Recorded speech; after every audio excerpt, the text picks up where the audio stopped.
मेरी माँ का सपना था कि मैं एक स्त्री विशेषज्ञ डॉक्टर बनूं। मैं चाहता तो कोई और डॉक्टर बन सकता था, लेकिन यह मेरी माँ का सपना था तो मैंने इसे चुना। हालांकि मेरी इसमें कोई रुचि नहीं थी, पता नहीं क्यों।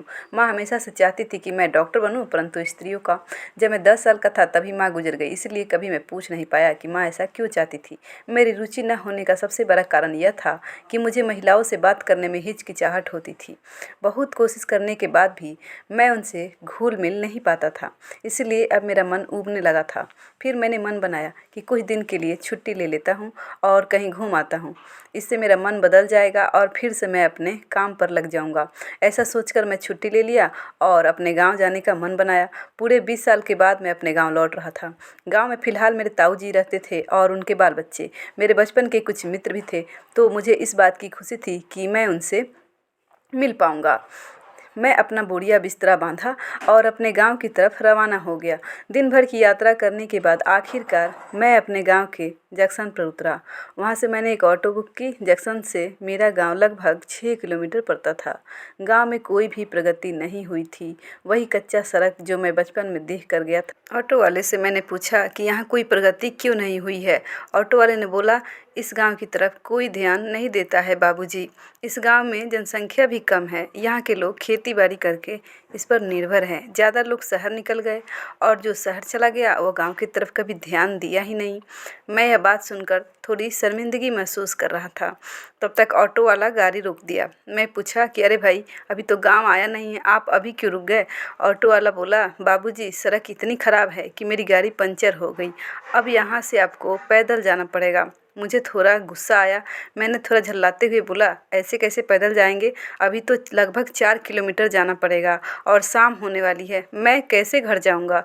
और यहाँ वहाँ कोई दिखाई भी नहीं दे रहा है। ऑटो वाले ने कहा, आप घर पर फ़ोन लगा लीजिए और किसी को बुला लीजिए। और वो ऑटो लेकर चला गया। मैं अपना फ़ोन निकाला और ताऊ जी के पास लगाया, लेकिन फ़ोन में नेटवर्क ही नहीं था। उसके बाद इधर उधर देखा, कोई दिखाई नहीं दे रहा था और ऑटो वाले ने बताया था कि यह सड़क सीधे आपके गांव में चली जाएगी।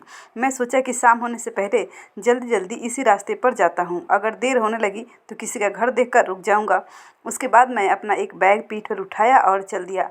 लगभग 1 किलोमीटर चला था कि अंधेरा होने लगा। बिल्कुल सन्नाटा छाया हुआ था।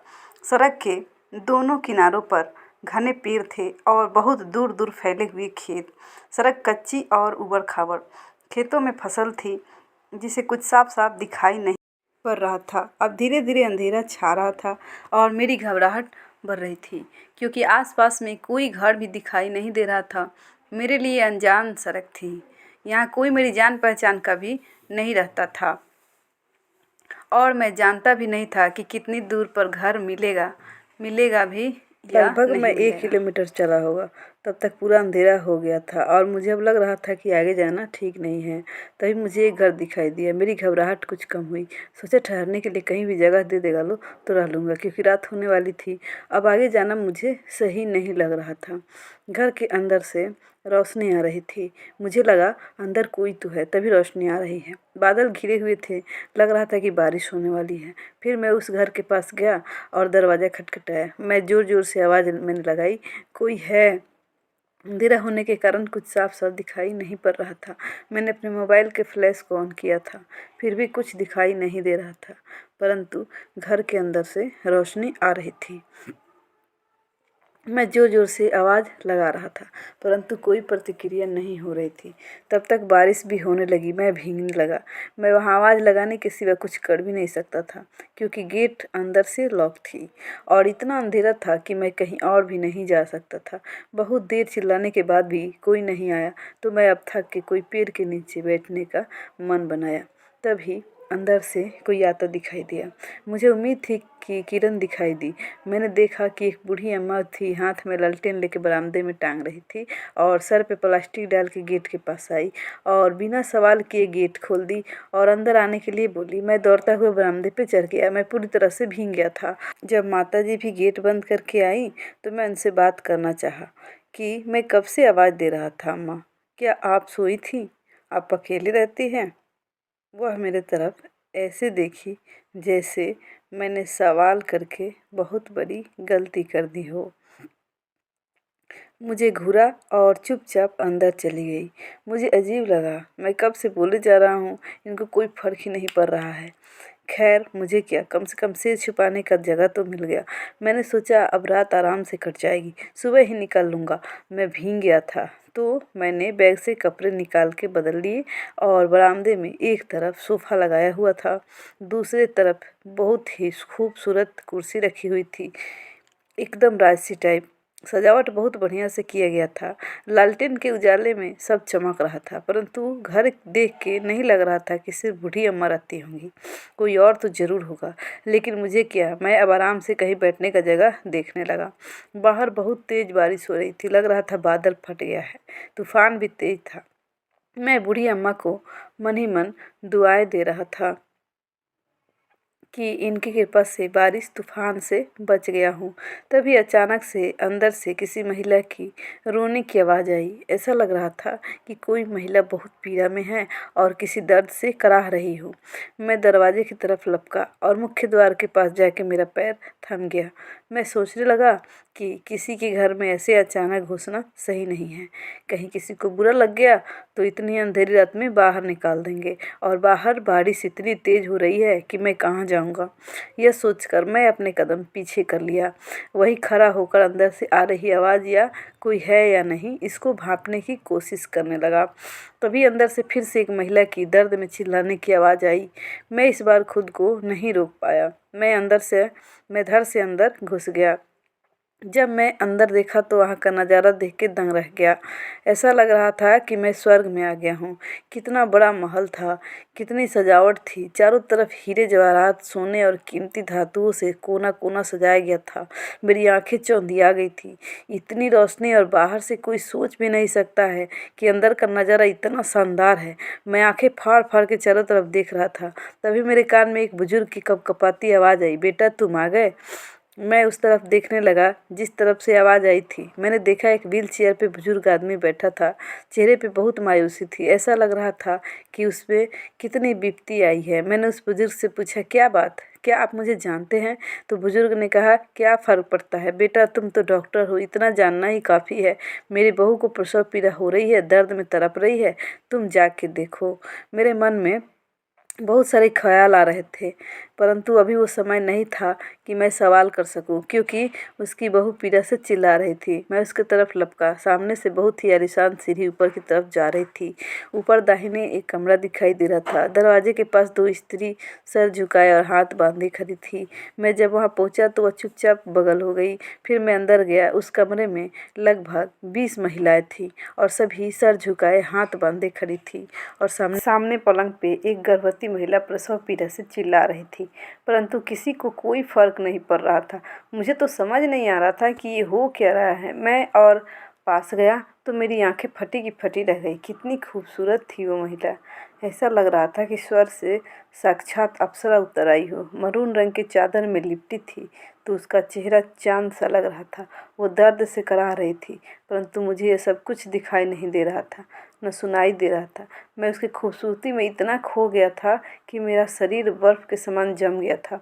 इतना अंधेरे में भी सफ़ेद फूल की तरह दिखाई दे रहा था। जी कर रहा था कि उसे कहीं छुपा लूं, किसी की नज़र न लग जाए। घुंघराले बाल उसके चेहरे पे छिटके थे और पसीने से इधर उधर चिपक गए थे। माथे पे पसीना ऐसा लग रहा था जैसे वो उसकी बूंद हो। मैं स्तब्ध होकर उसे देखता रहा। कोई इतना सुंदर कैसे हो सकता है? मैं उसकी आंखों में डूबता चला जा रहा था।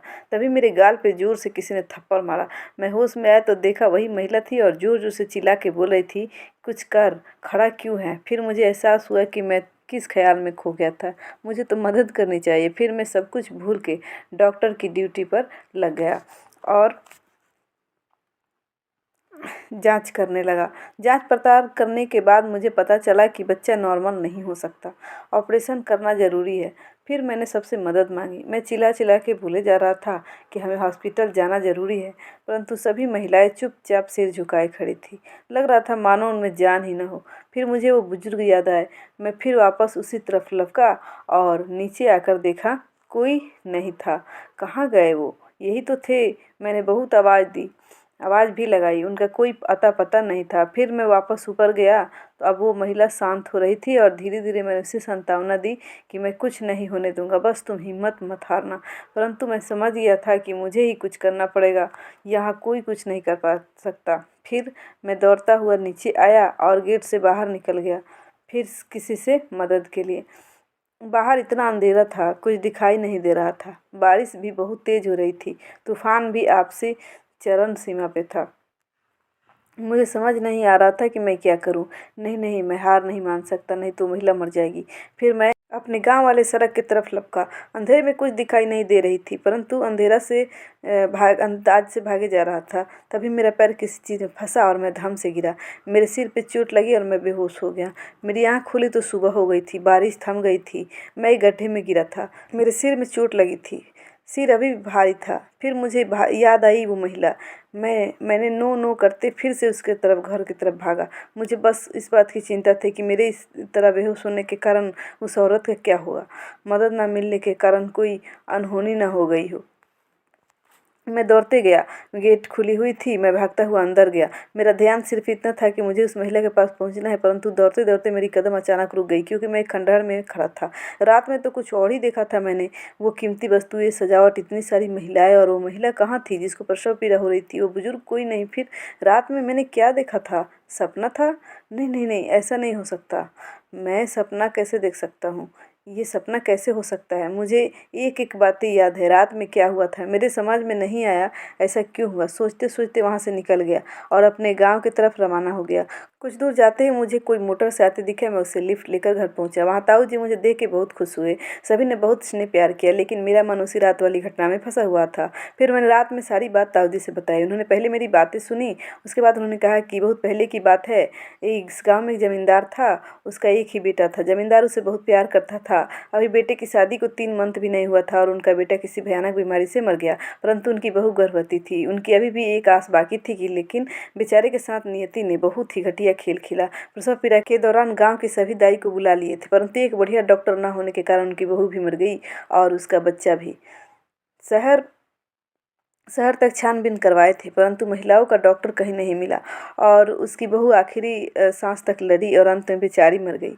जमींदार अब अकेला रह गया और उस हवेली से कहीं नहीं गया। उसी में अपने बेटे बहू की याद में तड़प तड़प के मर गया। इसीलिए लोग बोलते हैं कि उसकी आत्मा भटकती है। महल के आसपास शाम होने के बाद कोई नहीं जाता है उधर। मैं जब ये सब सुना तो मैं समझ गया कि माँ मुझे डॉक्टर क्यों बनाना चाहती थी। तब मुझे समझ आया कि मैं स्त्रियों का डॉक्टर बनके कितना अच्छा काम किया हूँ। मैं ये सोच रहा था कि तभी ताऊ जी की आवाज़ मेरे कान में गई। तुझे उन लोगों ने इसलिए हानि नहीं पहुँचाई होगी क्योंकि वो शायद समझ गए थे कि तुम महिलाओं के डॉक्टर हो। अब मेरे भी समझ में सारी बात आ गई थी। अब मैंने ये निर्णय लिया कि अब मैं शहर नहीं जाऊंगा, यही गांव में रहकर ही डॉक्टरी करूंगा। और मैंने इसी गांव में हॉस्पिटल खोला और मैंने निर्णय लिया कि मेरे होते अब किसी महिला को कोई तकलीफ़ नहीं होगी। अब मैं बिना हिचकिचाहट के महिलाओं का इलाज करने लगा। महिलाएं भी मुझसे खुल के बात करती और अब मुझे कोई दिक्कत नहीं थी।